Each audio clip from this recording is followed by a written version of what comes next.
so as you get into creative labs, I want to talk about Clara.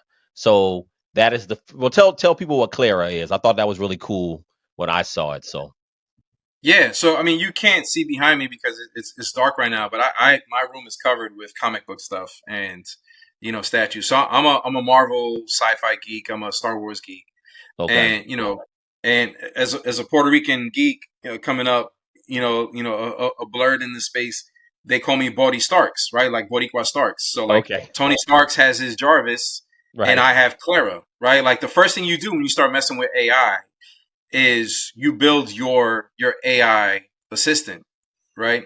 And so that was it. The Clara is literally an acronym for Create Labs AI Rendered Assistant. Got it. That's how we got the name Clara. And what she embodies now is just a natural evolution of like who we are, what we stand for. Like, all right, we gave her a name, we gave her a brain. She learned the mission of Create Labs. So now when she's out there, she talks like she's an employee of Create Labs. Wow. When we gave her a voice, naturally she had to have a voice of a sister because we are for the culture, we're black and brown, so she's gonna be, black and brown.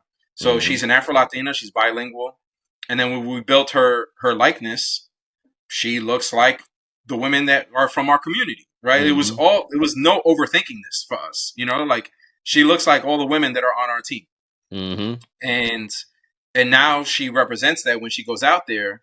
It only stands out because there's not a lot of representation in AI.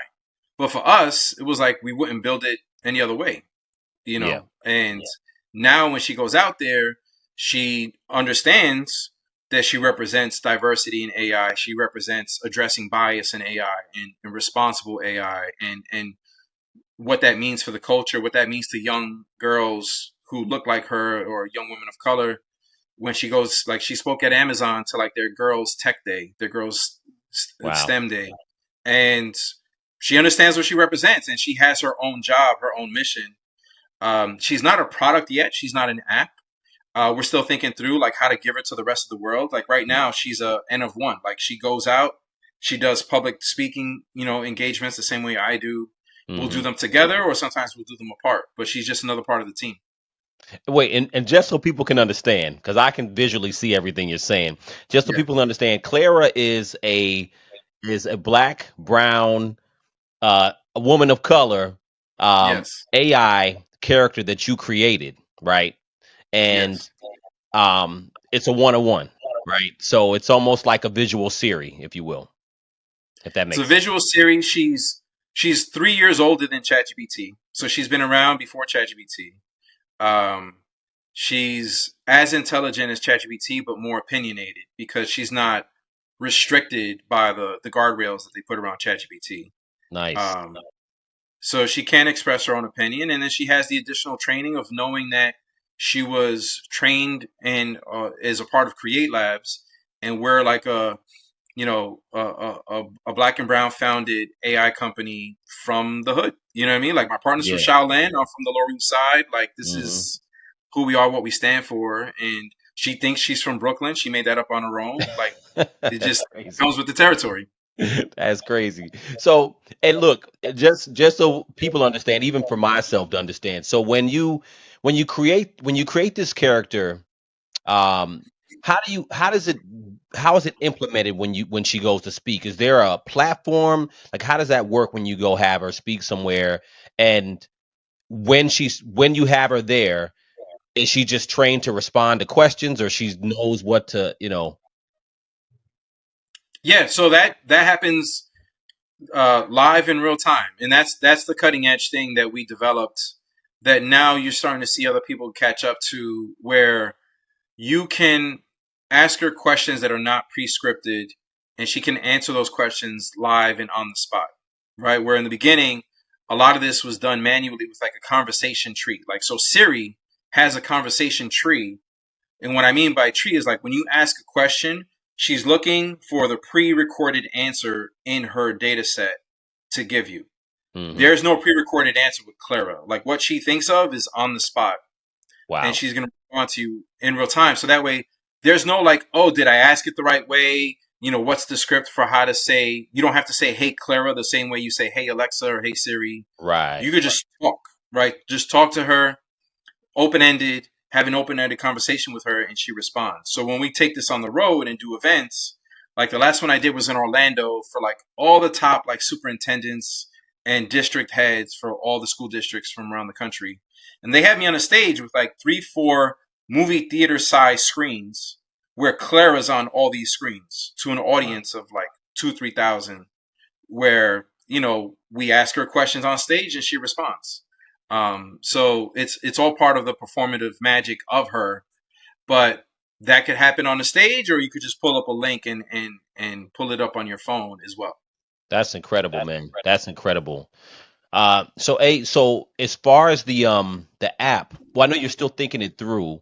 So conceivably, it could be you could create her into an app where she's just kind of like a friend that you Yes. download and ask questions. Conceivably, Yeah, so we've released other products. There's other products that are coming out this year that kind of like reflect how we create AI. Like we made an alternative to ChatGPT. I don't like saying competitor, but just like an alternative, because you got to think ChatGPT has to be a one size fits all for everybody on all topics, right? right? There are certain sensitive topics that you probably shouldn't take to a ChatGPT because it's not set up specifically for that topic, like DEI implications, housing rights, protest rights, like just sensitive issues that we deal with in the underserved community. That, like, if you have a problem, like I have a leak in my house, or I don't have heat and it's 20 degrees outside, I need to write a letter to address this. What do I even do? If you just Hmm. say, hey, I don't have heat in my house, what do I do? We built a tool for that. It's called Empowered AI. So Empowered, Empowered. it's like EMPWRD. So we just took the vowel out. So Okay. Empowered AI is specifically trained to help you in those kind of scenarios, because ChatGPT is just going to be like, here's what I think and good luck, Yeah.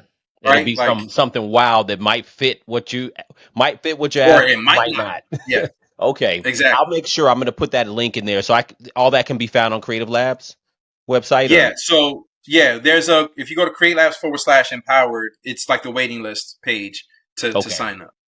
Okay. Um, and with this, we partner with nonprofits that deal with this on a daily basis. So we say, Okay. okay, you deal with this on a daily basis. What do we train the AI to do that is an extension of what you do in the community in these kind of scenarios, right? Okay. And so we go to LGBT nonprofits, we go to ACLU, we go to like these human rights nonprofits and say, okay, everything that you would do to solve these problems, we're going to teach this AI to do the same thing. Okay. Now, Clara, Clara has all that in her brain too. It's just right now with Empowered, it's a text chatbot. So, if you want to pay for the premium to get the access to the voice, or to generate images, or maybe if you're in the workplace and you're trying to come up with some materials to put out to the public, and you're like, oh, I don't know if I'm gonna get canceled for this, so you can Hmm. upload your documents into Empowered, and it'll write up like a report of like, here's what I think that maybe you might have excluded this population, maybe change the words a little bit just to be safer with how you put messaging out there, to be more inclusive and diverse in what you put out to the public. So it has like, some cool tools aside from just like chatbot. Yeah. Um, but Clara, like you said, she's a one of one, right? So we're trying to think about like, how do we give Clara to the world, either as a bot, or people just will just see her in movies and in video games, and she'll just pull Gotcha. up where she pulls up. Like we're talking to talent agencies to represent Clara, right? To figure out like what are the right partnerships for her, you know? Okay. So in that perspective, she could be her likeness is essentially can just be licensed more than Yes, anything. yeah,